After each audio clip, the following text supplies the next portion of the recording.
On ne va pas à l'église pour être béni. C'est une malédiction. Car l'église n'est pas la fin de nos problèmes.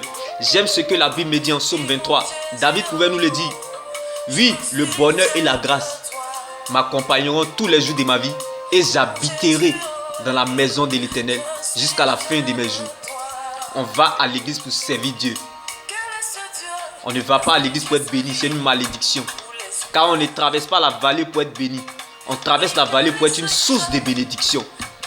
On ne naît pas pour devenir quelqu'un. On naît pour être ce que nous sommes. Tu es ce que tu deviendras.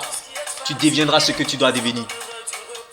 Ce que tu as, ce que tu es, a plus de valeur que tout. Il y avait là une pauvre veuve dans le temple qui a donné tout ce qu'elle possédait.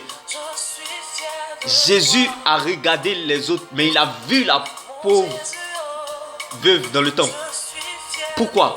Parce que cette pauvre veuve, elle a donné son offrande non pas pour être bénie, mais parce qu'elle était bénie.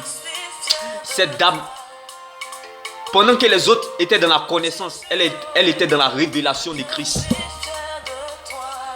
Parce que bien aimé, on ne loue pas Dieu pour ce qu'il a fait. On loue Dieu pour ce qu'il est. On adore Dieu pour le servir.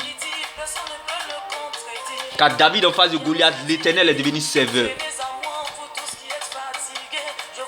Cette dame, elle a donné son offrande à Dieu. Tout ce qu'elle possédait, non pas pour être bénie, mais parce qu'elle était bénie. Elle avait la révélation de qui est Christ. Bien-aimé dans le Seigneur, la foi ne regarde pas, la foi voit. Jésus regardait la foule, mais il a vu la pauvre veuve. Pourquoi? Parce qu'elle était dans la révélation. Ce n'est pas ta présence à l'église qui compte pour Dieu. Comme les riches qui étaient dans le temple ce jour-là. Mais plutôt la présence de Dieu dans ta vie. Comme Jésus-Christ qui était en la direction de cette pauvre veuve dans le temple. Alléluia. Ce n'est pas la quantité d'années à vivre qui compte pour Dieu. Mais plutôt la qualité de vie que nous menons dans ces années. Laisse-moi t'annoncer cette bonne nouvelle. La meilleure offrande, la meilleure dîme, la meilleure action de grâce à faire à Dieu, c'est ton obéissance à Dieu. Car l'avenir du peuple dépend de son obéissance à Dieu. L'avenir d'une église dépend de son intercession. La prière est bonne, mais les actions sont mieux. L'obéissance accompagne la prière.